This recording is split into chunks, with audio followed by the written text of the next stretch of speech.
Howdy y'all, Fast Forward 289, welcome back. In this video, I should say, we're going to be changing up. I'm not working on my Fairlane tonight. We're going to be working on my 1976 Ford truck. For some reason it started skipping the other day.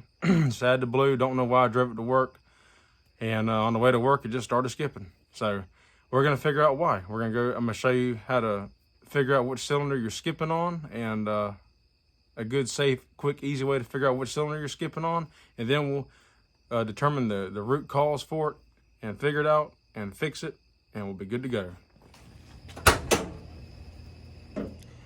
Alrighty y'all, so we're underneath the hood of my 1976 Ford truck, and I got a 302, and the process that I'm going to show you and how to determine which cylinder you are misfiring on will work for Ford, Chevy, Dodge, any combustion engine.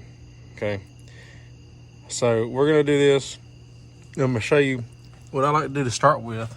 First thing we want to do is, while the engine is still cold, is go through and all your spark plug boots, you're going to want to twist them and break them loose, pull them off, unclip them from the spark plug, and then loosely just slide them back on before it clips on.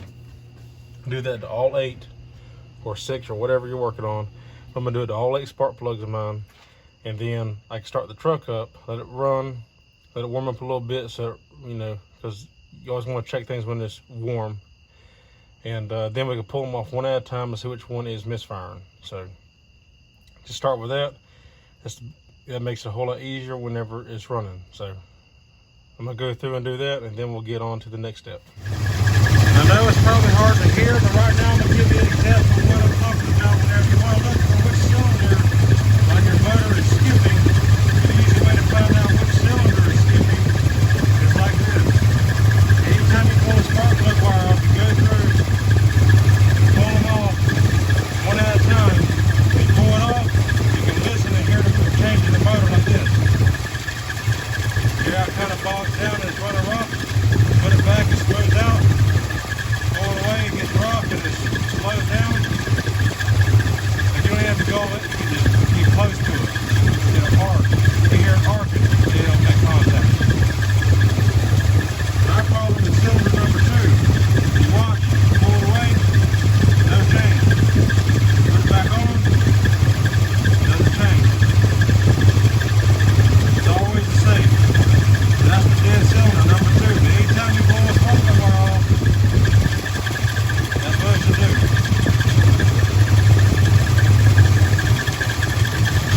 Now we gotta figure out why number 2 is skipping.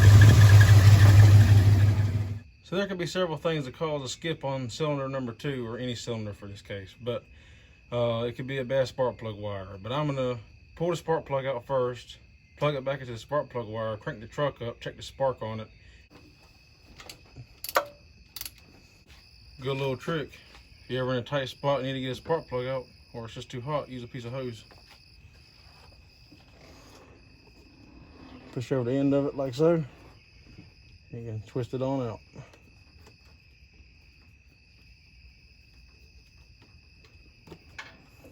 All right, let's check this spark plug. Oh, look at there. And you can see right there, get this thing to zoom in, there's our problem. I don't guess it would work. Now, why did this happen? Don't know. We're going to do some further investigating, but that right there is definitely a cause for it to skip on cylinder number 2. So yeah, bad spark plug. I'm going to pull out cylinder number 1 too, just to double check it and see how it looks comparing to compare it to this one. Okay. Now, obviously number 1 was not skipping. I'm doing this just for simply comparison. See, that one's still fine. We got the contact in there, everything looks good. So it's just as simple as a bad spark plug, so that's good news. That's an easy, quick, simple fix. So I'm gonna get another spark plug real quick. We'll gap it, put it in the hole, fire it up, see how it runs. Okay, so I went and grabbed me another spark plug out of my toolbox. This actually is a spark plug out of this motor.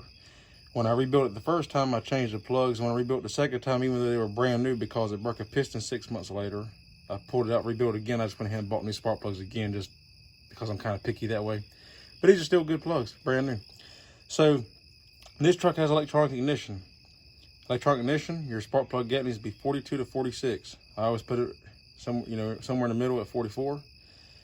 Your spark plug gap, if you got points, I believe they're 30 32 to 35. I'm not as sure about the points, but I believe that's correct. It could be a little bit off, but anyway, so we're gonna gap this real quick. Just real quick, in case you don't know, give you a quick lesson on how to use a gap tool. This is in thousandths. See, it starts at 20, it's upside down, but that's because of the way I gotta hold it because of my keychain. But there's 20, 30, 40, and I'm gonna go right here to 44, which is that mark right before that longer mark in the middle. And just count down and get to 40, go 1, 2, 3, 4, and that's where we're gonna go. So we're gonna check it. It should be good already because it was already in here. You just wanna put it in here, flat. Oh, there we go, like that. And slide it down. Don't wiggle it, because then you'll bend this tab here, and that's not right. Unless you need to open the gap, then you can bend it. But we're gonna go to 44, so we'll just slide it down, keep it even. And you wanna line up, I like to line the mark up right in the center of that tab. That way I know it's, you know, in the middle right there. Some people might like to line the edge of it up to the mark, but I like to just put the mark in the middle. And then I know I'm good to go. Twist it off cleanly, smoothly, and then you don't bend the tab, and you're good to go. Okay, so I got my new spark plug gap to the proper setting. I'm just gonna screw it back in the hole and tighten it back down. Can't forget to tighten the #1 cylinder back down. We'll just plug in our spark plug wires.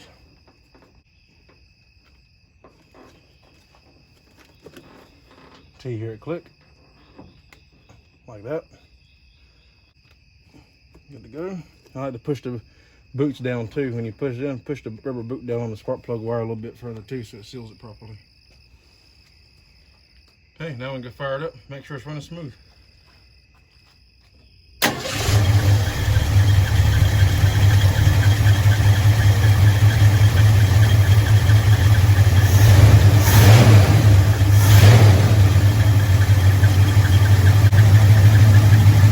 Good to go, no more skip.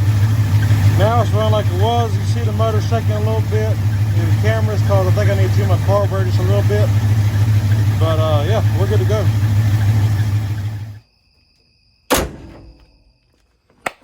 Alrighty, so we got that taken care of. Truck's running good now again like it's supposed to. Idle picked up like it's supposed to. So that is how you find and determine which cylinder your motor is skipping on. And it don't matter, Ford, Chevy, Dodge, a motor's a motor. It all works the same principle. Go through, I suggest, before you get ready to start doing it, while the engine's still cool, pull all your spark plug wires off because they get stuck. There was one on there, I swear I caught hell getting it off. Actually, I tore the end off one spark plug wire. I had to fix that before and no, it wasn't cylinder #2. But it was actually the back cylinder #4 on the passenger side. But I had to fix it before I could even check the truck because they ended up pulling the terminal off the end of the wire. So go through and break them loose and pull them off before you go through. And then when the truck's running or vehicle's running, you can just pull them off real easy and check it real quick. And you'll hear, like I said in the video, how the engine speed will change up and down and all that. And the engine will run rougher. So yeah, that's a good, quick, easy way to check which cylinder you're skipping on. And then you got to figure out why. Believe it or not, I've seen spark plugs fail a lot. That's the first time I've ever seen the tip or terminal, you want to call it, fall out, you know, in the middle, or whatever happened there, because I don't know. But I've seen the ends of them burn off the piece up top. I've seen them break off, burn off. I've seen the ends where the wire snaps on completely break off. You know, just you're going down the road, it just breaks off for no reason. The porcelain just breaks. Weak design in the casting, I guess. But so I've seen spark plugs fail a lot. So that's why I went straight to checking the spark plug, because I've seen them fail. If the spark plug had been good, well, then I need to check, you know, as far as if it looked good, then I need to check spark. Is it getting a spark? If it's not getting a spark to that one, why not? Is it a bad spark plug anyway? Check another spark plug. If another spark plug's still not firing, then I would check the wire. Take a multimeter and check the ohms through the wire, see if maybe there's a break in the wire somewhere. I mean, things happen. I've even seen distributor caps go bad. You know, as funny as it sounds, you know, distributor caps go bad and cause a skip, and you're like, what the hell's going on? As a matter of fact, on my buddy's 77 Ford truck, he had that problem. Couldn't figure out why I was skipping. It turned out it was distributor cap. Changed the distributor cap, it ran perfect. So just weird things like that I see quite often. You know, sometimes you're dealing with vehicles. You know, if you deal with vehicles a lot, you know as well as I do, you run into the weirdest stuff that you can't even explain. So, and it's just the way it is sometimes, you know. You just got to look for the problem, figure it out why, and then fix it. So we got it going though. I hope this video was helpful. If it was, give it a thumbs up. Subscribe if you're not already subscribed. I really appreciate it. It helped me out. And leave a comment down below if you've had similar problems with what I've discussed, or or anything like that. Or if you got any questions, comments, concerns, keep it civil, but post it down below. Give me a comment. If you want to follow me on Instagram, you can. FastForwards289. I'd appreciate it. And as always, thank y'all for watching, and have a good night.